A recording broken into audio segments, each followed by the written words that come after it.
Good afternoon, everyone. Good to be here live for first Instagram session with you. I've gotten some questions ahead of time. Hope everyone's doing well. I know it's been challenging, been really pretty wild ride with all kinds of tough stuff to deal with.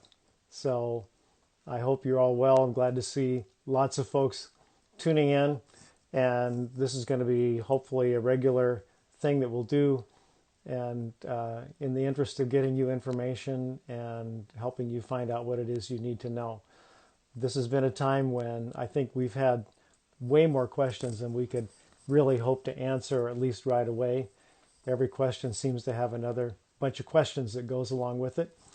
So I've gotten some questions ahead of time here that were sent in, and I'll start in with them, and then I'll watch the feed and see if there are other ones that I can answer today. And if I don't get to your question and it still seems to be an important one to you, send it in again, and we'll queue it up for a next session so that we can hopefully cover all the questions that everybody has. There's some areas I know that are particularly important for students. These are kind of the really immediate things that the most immediate one, I guess, coming up has to do with what we're going to do for commemorating the graduation of 2020 and what that's going to look like. And that became a concern right away, and for good reason. So unfortunately, we had to make the decision, like all the other campuses around the country have had to do, which is we can't really safely do that while we're on campus and bringing people together as a big group. So given that we can't do that, it's still really important to commemorate the huge accomplishment that this is for everyone who's graduating in the spring of 2020.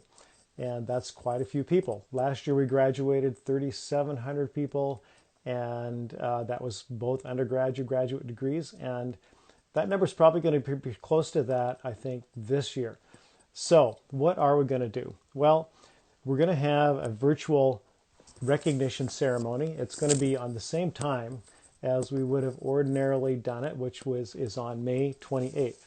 We're also going to have a virtual convocation, which will be happening again the same day that we ordinarily had planned to do that, which is May 26th. And if you want details on what's going to be happening, the timing of things and so on, go onto our website, go to lehman.edu, and you will find details there on how we're going to do this and what's going to be included. So be sure you do that. Do it ahead of time so you can plan, so you can get your family members and friends tuned in to what's going to be happening. And we will all be together virtually celebrating your graduation. Very important. This every year is really, for me, this is the most important day of the year. It's the day that we all get together and we celebrate all the hard work, all the sacrifice students have done, and also that families have made for students to help them. And it's always such an uplifting day, and it's one of those kind of special days that you have in your life when you really do have this very clear point in which you can mark your accomplishment and you can say, look, I did this. I got over all the obstacles that I had to, and they were many, and I made it. And now I'm ready to move on to the next part of my life with this degree in hand. So we want to do that in every way we can possibly do it, to commemorate and celebrate it for the event, the important event that it really is, because it's huge. It really is huge. I was a first-time college graduate in my family, and so I have a little bit of a sense of what it's like. If you're the first one in your family to graduate, then you know how important that is for your family. It means a lot to them as well as to you. It's it's a great accomplishment. So another question that has come up very frequently, and I'm sure that it's really on your mind if you're not graduating, and that has to do with what are we doing for the summer and what are we going to do for the fall term. And before I continue, let me just go on to, there's a question here that's related to graduation. So let me just back up because this one just came in. Where would I get my cap and gown if I don't have it, or do I have to reach out? Who do I have to reach out to? The caps and gowns, if they were ordered and paid for, are not going to be picked up in person, of course, and they are being mailed. What you should do is get in touch with Student Affairs, who can direct you. We don't directly handle caps and gowns. It's handled through the bookstore. But what they are arranging to do is to mail out caps and gowns. So I would be sure to check that right away to be sure that that's all set up, because time is going to become an issue since we're not that far away from May 28th. So having a few more questions related to graduation. Is there a plan for the ceremony? Yes, there's a plan that's being developed.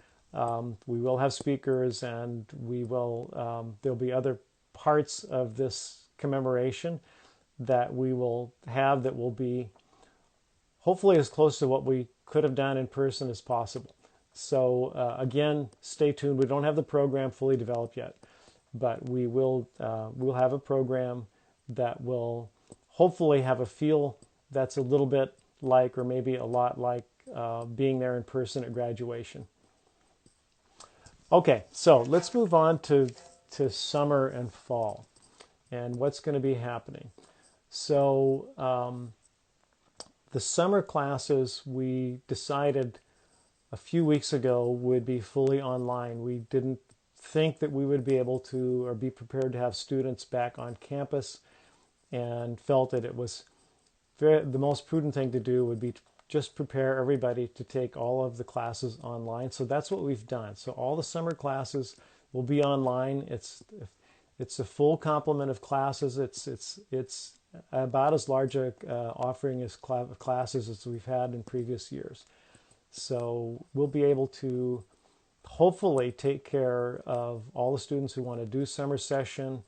We know that for students, this is always a really good time to pick up some extra credits, catch up on some credits that couldn't be worked in the fall and the spring terms. So we're going to have a full set of classes online. And one of the good things about the summer compared to the spring term, when we had to just very suddenly move everything to distance learning, we've had more time to prepare. So we're having more time to get classes really ready to be online with all the materials that we need for that.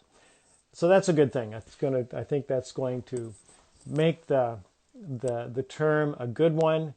And I think I know the faculty already are working on preparing for those classes. And faculty who haven't taught online before are doing training right now as we speak to get ready to offer those classes. So that's the summer. Now, what about the fall? What's going to happen in the fall? That's another matter. So the fall, we're less certain about at this point because we don't know what's going to be happening in the fall in terms of the COVID-19 pandemic. How open is New York City going to be? We don't know. We know that May 15th opening is beginning in New York, and it's happening more upstate than it is in the New York City area, but it will be happening to some degree. And of course, you've tuned into the governor's press conferences. You've heard him say over and over again that this has got to be done in a way that is safe and that doesn't create another wave of infection, which is something that everybody really wants to avoid. So we don't know what's going to happen in the fall in terms of how far along will we be in opening up. Will we be able to have students on class? Will we be able to on campus? Will we be able to have them here at the beginning?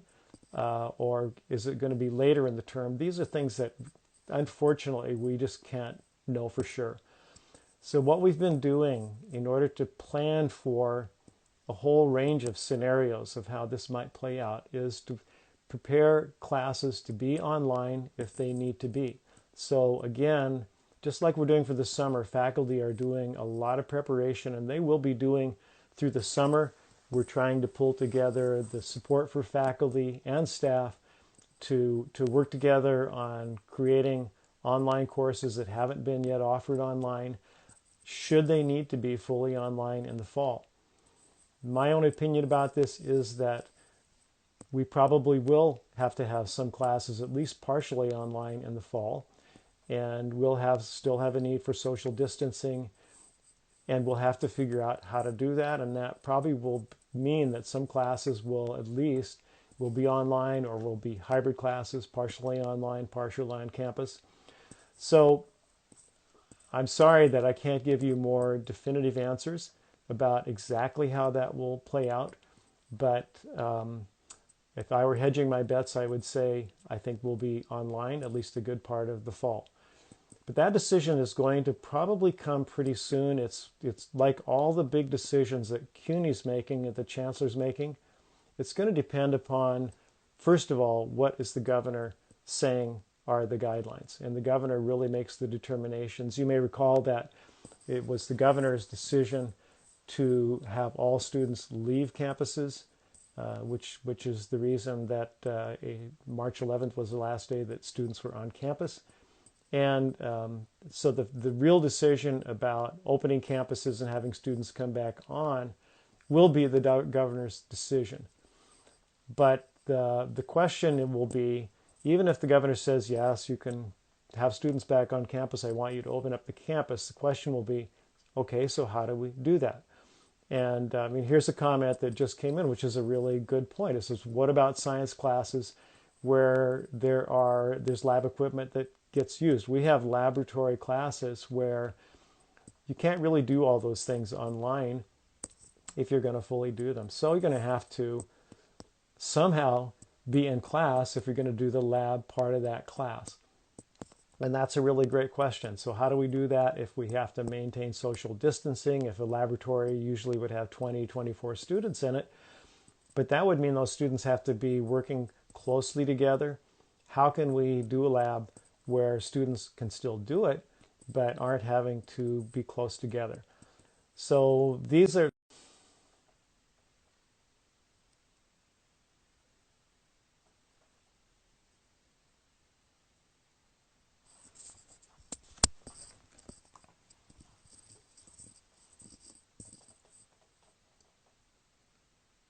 going to wait up a bit here, going to make sure everybody gets connected back in.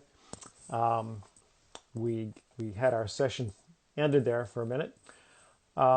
So what I was talking about is what we're going to do about lab classes, and there are other kinds of classes. For instance, art studios, there are performance classes. We have classes in all the schools, in the clinical areas, internships and so on, that don't really lend themselves to being online, or maybe they can't be done online. They really have to be done in person in some way. So these are things that we're actively working on now to figure out how we would do that. And if we are allowed to have students on campus to some degree, how can we do that so that it's low density, so that we're not putting anybody at risk? Because one thing that has been foremost in our decision making at Lehman College as we've gone through all of this is to try to keep everybody safe. We haven't always known how best to do that because we didn't have all the information, but to the degree that we've had information, we've tried to make decisions to keep everybody safe as the very number one priority. So that will be the same as we move into the fall. We're going to do things in a way that we feel confident will keep everybody safe. At the same time, we've got this other priority. We want all the students at Lehman College to be able to get their education, to finish their degree requirements, and get on with working. So that's a second thing that we're trying to do. And so we're working with both of those constraints, safety and academic progress for students. And that's what we'll be doing for the fall, trying to get the best combination that we can possibly get. So let me move on to another topic. And well, just to finish that up, let's just say that you keep tuned. As we get information, we're going to keep getting it out to you as quickly as we can. I'll be having information sessions regularly like this on Instagram, probably also having some Zoom sessions.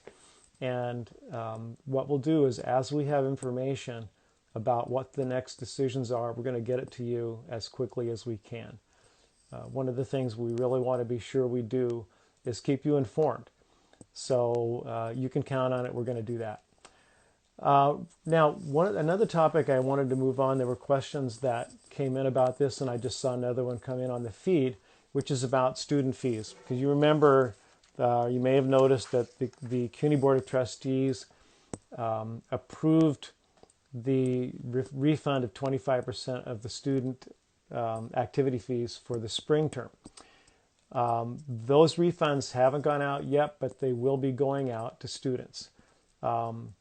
There's just to let you know what part of the fee, why it's 25%, and what the reasoning for that is.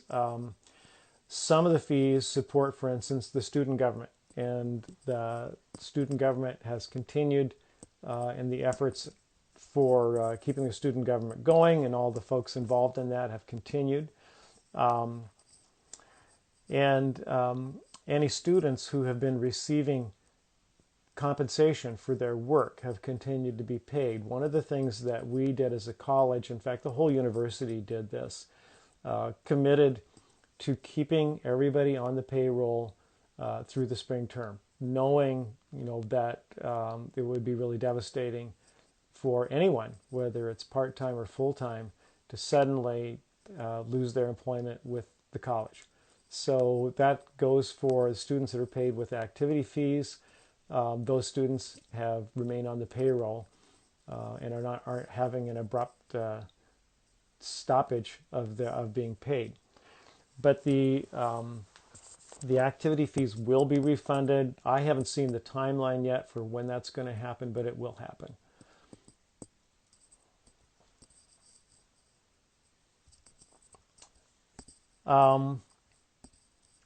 So here's another topic which is related to that. And this is a question I've gotten quite a few times over the last few weeks. Will we get a refund for tuition in the spring of 2020? And you've probably seen that there's been a lot of questioning about that all over the country with students, particularly students who lived in dormitories on residential campuses.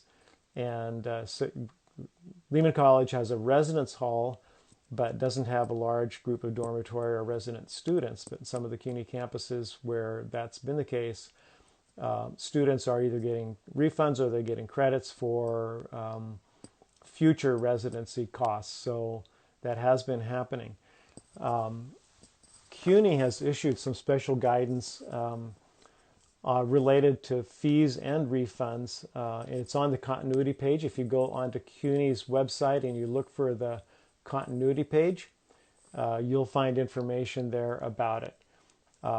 Tuition is not being refunded by CUNY. What we're trying to do is we're trying to make sure that we get all of our students to finish the term. And so that the credits that you've signed up for, you're going to be able to earn, and you will get, you'll have your academic momentum sustained. That's been one of our biggest goals. And one of the things that we've done, hopefully you've noted this, and if you needed it, have taken advantage of it, is we invested as many resources as we could to obtain laptop computers for students who didn't have them. And we've distributed over 700 laptop computers as loaner computers so the students could finish the term. And that was, I have to credit a lot of people at the college for being involved in that. That was done by the IT staff, student affairs staff, and facility staff, who all really did just an amazing job, and came here and packaged laptops, got them ready to go out to students, and followed up and made sure that students got them. So it was a big effort. I'm very proud of everybody for having done that.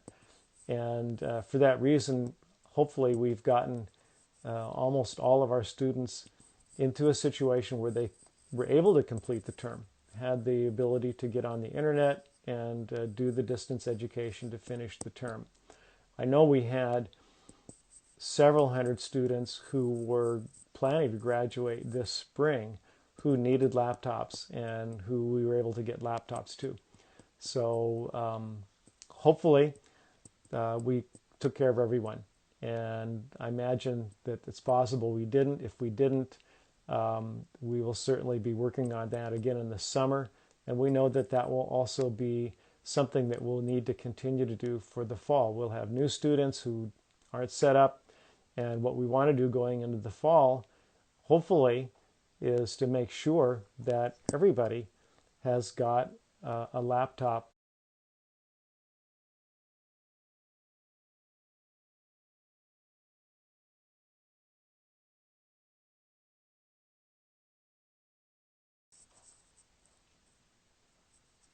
So the question here that I actually can't answer has to do with how parking might work out.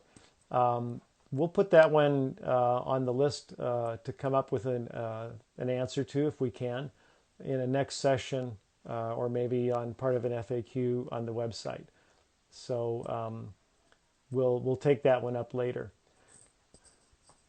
So another question that I see is the child care center reopening on campus? Again, that one probably will depend a lot on what's going to happen in the fall term. It won't be reopened for students in the summer because we're fully online. But in the fall, we'll just have to see. If we have some classes on campus, some mix of classes on campus, then we'll have to look at that and determine what we're going to do.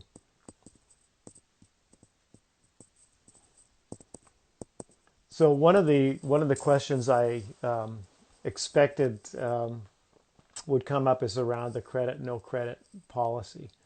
That's been one that I've seen lots of questions about, and you may have, hopefully you noticed that there are actually 3 new infographics that were created around the no credit policy.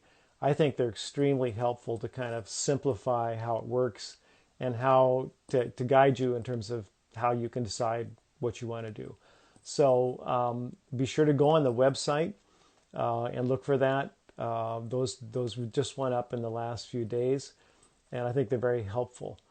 But one of the questions that can't be really answered by that, and actually really can't be answered by anybody at Lehman College or CUNY, is how will credit no credit be looked at by graduate schools? If you're going to apply to a graduate professional school, how are they going to look at that? Are they going to dismiss that class, or are they going to make some kind of special consideration? And that is something that's really going to happen program by program in the graduate and professional schools.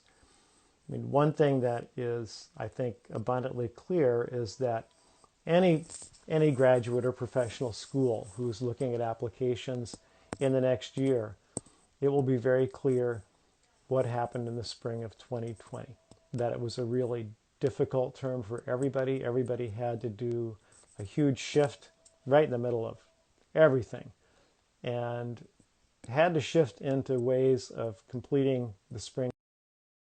So we can't really say how that will play out. One of the recommendations that's on those infographics is that if you're getting a high grade in a course, and at the end of the term you've gotten a really high grade, you're probably going to want to keep that grade on your record, because that's not going to hurt you, that's for sure. Otherwise, you'll have to think about it. You'll have to make your own decision. But you get 20 days to make a decision after the grades come out. You don't want to let it go beyond 20 days because there will be a deadline when you have.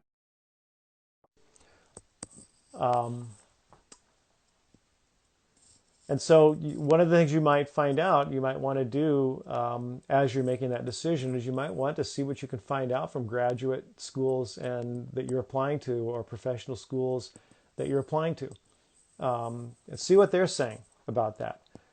You have that 2.5 weeks to decide, and you can gather as much information as you can. You might also have a chance to talk to an advisor to see what they have to say about what is the best option for you. So it's going to be it's going to be a decision probably for every class that you take. And, sometimes it's going to be a challenging decision. You're not going to know for sure what the best path to take is. But what I'm hoping will happen in general is that everybody is going to understand what a challenging term this has been and take that into account.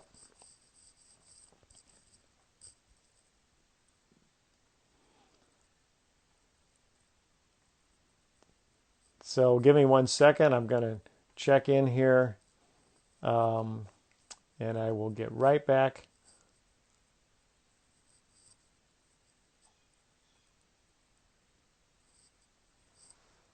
Okay.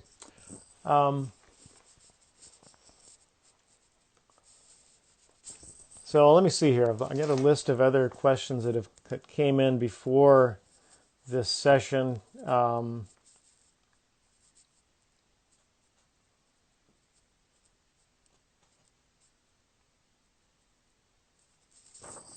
And I think we've covered almost all of them. One of the questions that came up that I want to say a little something about is just the really tough topic of who we've lost on campus.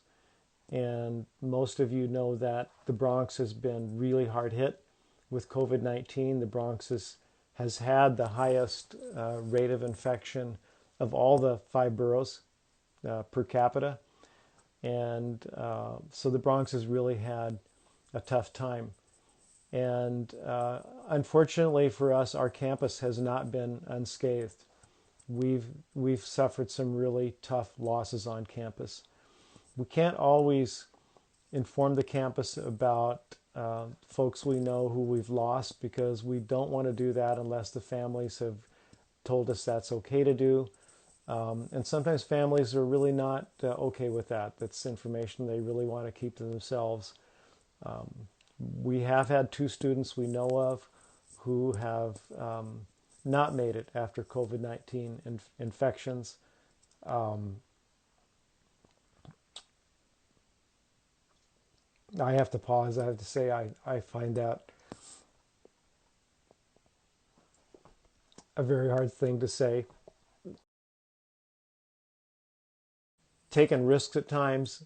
They have been sometimes in some really tough situations, and they have really come through. I mean, they have really demonstrated a deep commitment to the college, a deep commitment to the students of the college, and we all need to be really deeply grateful to them. And we've had other people too at the college who have been, for instance, the folks who worked on getting laptops out, but also people in IT, in other areas who have, in the academic areas, faculty who volunteer to help their colleagues to get on to distance learning and to get up to speed in a really fast time, a matter of days really, and to continue to help them. So we've had lots of folks all across the campus who have really reached out and who have done everything they could possibly do to get the term moving, keep it moving, and make sure the students could finish. So, and I see somebody said, "I got my laptop. Thank you. That's really great." It's so good to know that those laptops got out and that they've been helpful.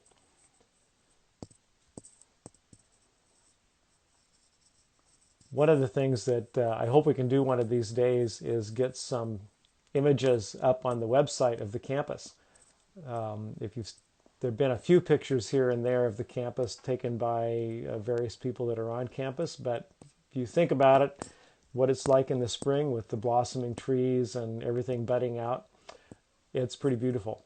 And so you can kind of put that in your head, sort of, keep that in the back of your head. It's still there. Nature is still doing its thing, and the campus is beautiful. I just hope we can all get back to it soon.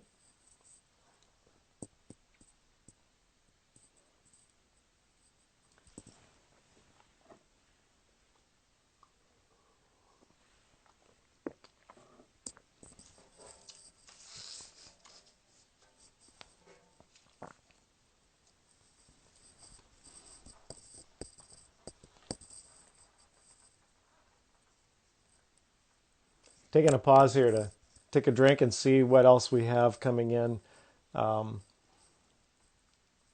that in the way of questions that we can talk about.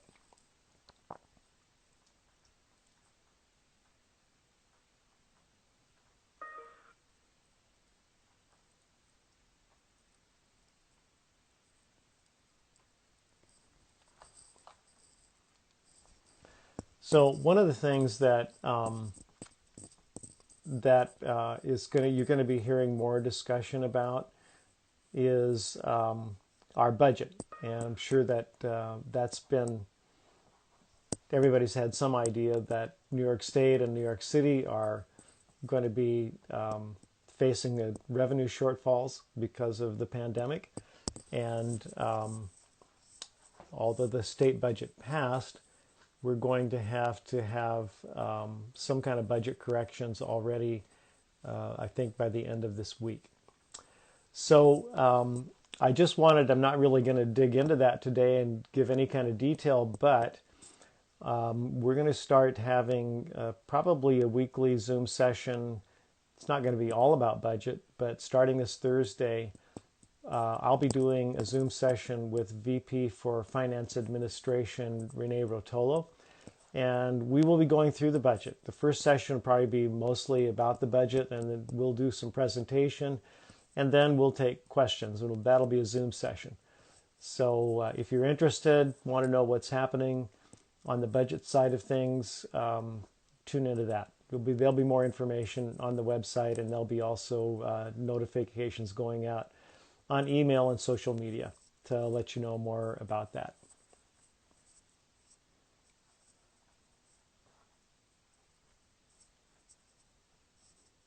So, see another question here about in-person graduation for spring of 2020.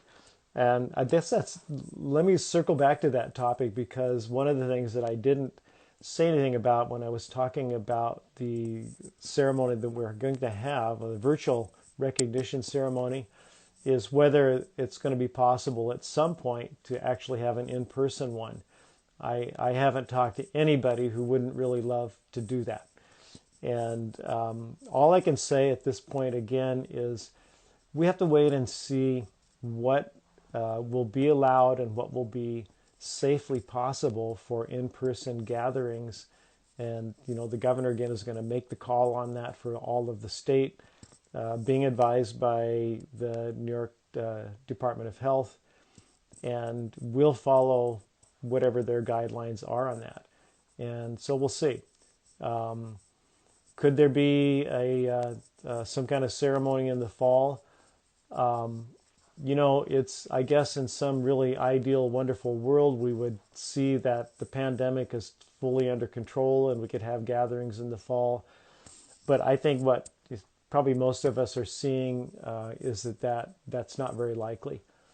But we'll see. We will watch it.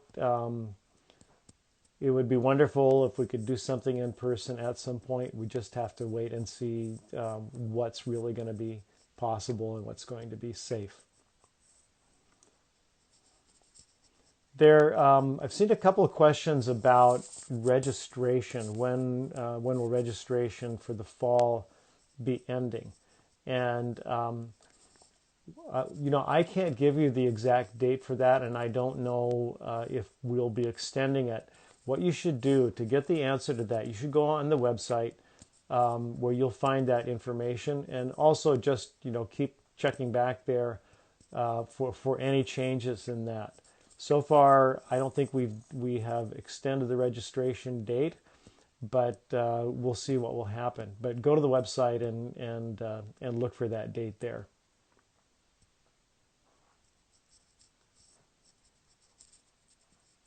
In fact, that's going to be the best place to look if you're looking for what are the deadlines for anything. Go to the website. We keep that website pretty up to date, and when we make changes in any of the deadlines, you're going to see it there. So just keep checking that, and that's going to be your best source of information.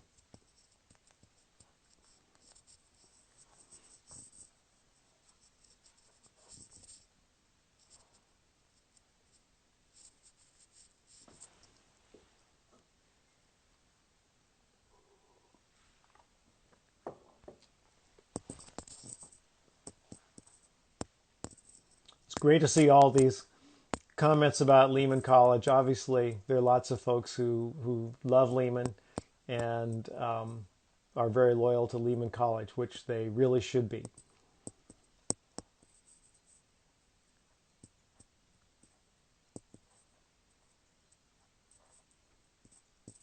So somebody just looked it up. It says late registration for the fall is August 26th to September 1st. So that would be the normal time when it would be. Term starting right at the end of August, and so that apparently we haven't changed that date, and I would count on that being probably the date that we will stick with. Registration for summer classes, again, I don't want to mislead you, so I want you to check on the website, and maybe somebody who's watching can go and look that up and put it up here. But again, the final word on that is check the website for the deadlines.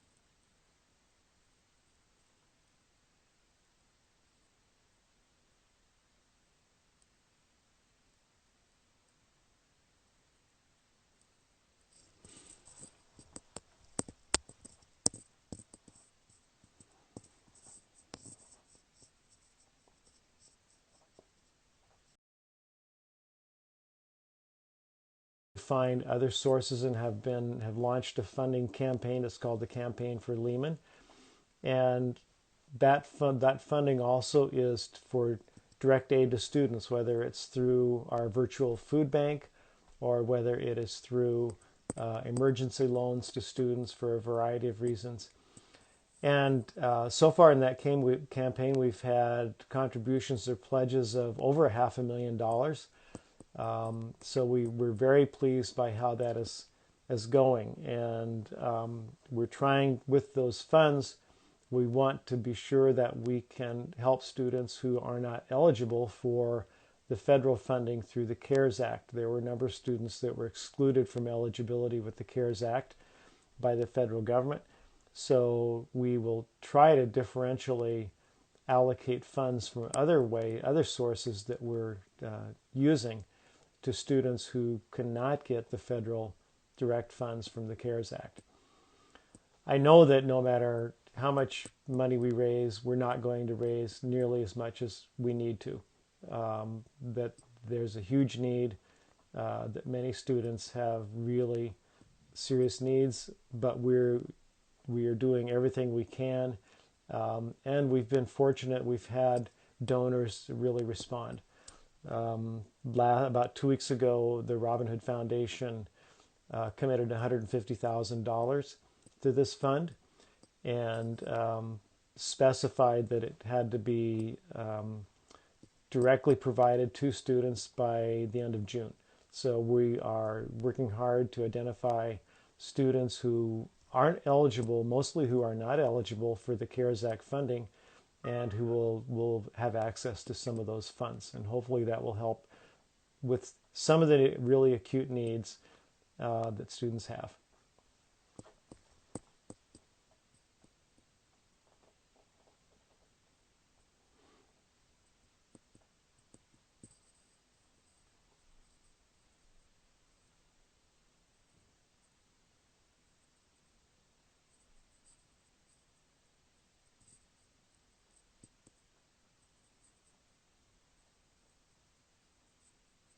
There's a little bit more on funding for students and for institutions. Part of the CARES Act funding, about half of it comes directly to the college.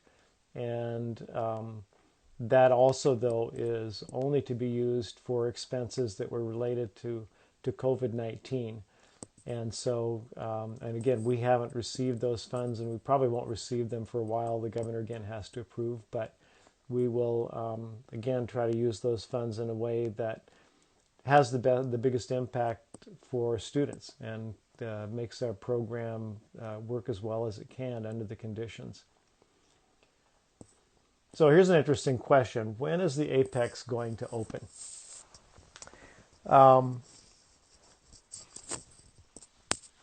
We're going to have to see, probably notice that the state is controlling when all of these kinds of facilities, gyms, swimming pools, any kind of public facility will become available. And so far, all those facilities have remained closed. And we'll just have to see what happens again. This is really going to lie in the hands of the governor.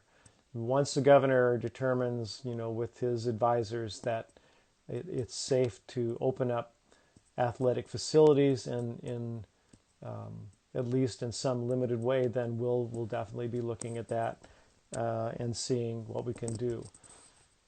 The athletic programs, like all of our organized sports programs, are on hold for now, and we're waiting to see what we'll be able to do with that. Some of that is decided at the national level.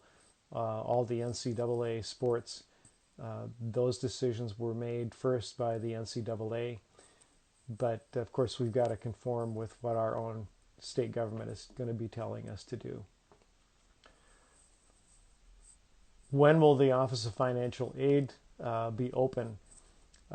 It's open virtually, of course, now, and we'll have to see when we can actually have a physical opening on campus.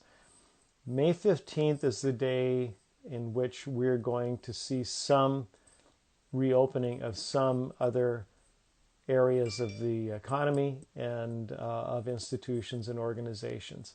And so on May 15th, we're planning to reopen some areas of the campus. We just don't know which ones and how frequently they'll be open and to what extent they'll be open.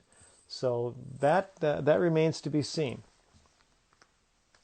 So, in fact, I literally just had a phone call with the Vice President for Finance and Administration, Renee Rotolo, and we talked quite a while about that, about how are safe ways that we can open up the campus and have offices open.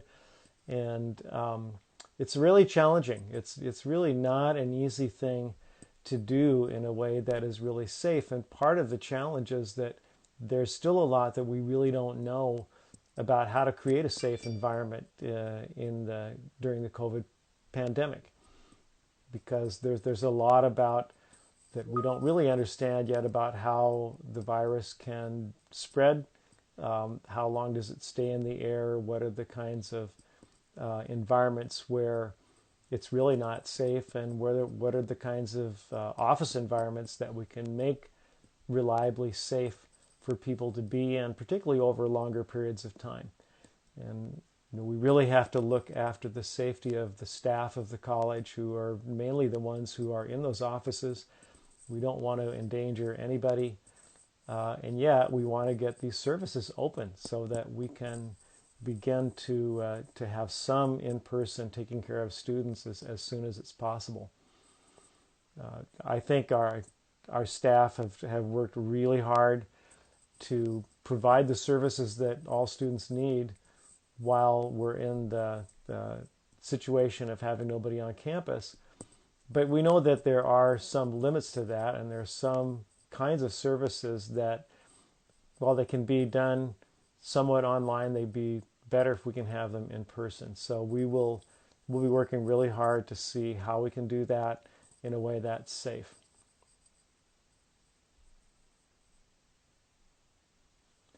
So here's a really good question I see.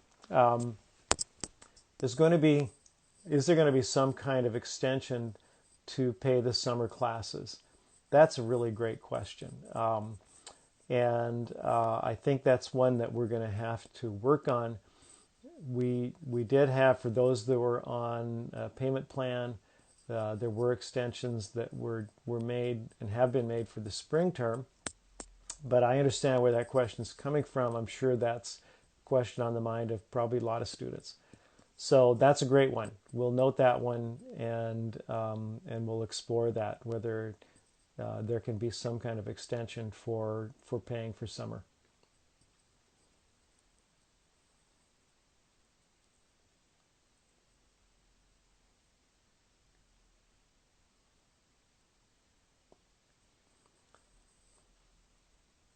There's some really great, really specific questions coming in around that, whether one here is whether student loans, if they're waiting for student loans to be reviewed, can classes be saved? Again, we'll take note of some of these questions. I don't want to try to answer now because I actually don't know what the answer to that is, but these are great questions, and we'll either get the information out in some form or on the website, or may take it up at the next session.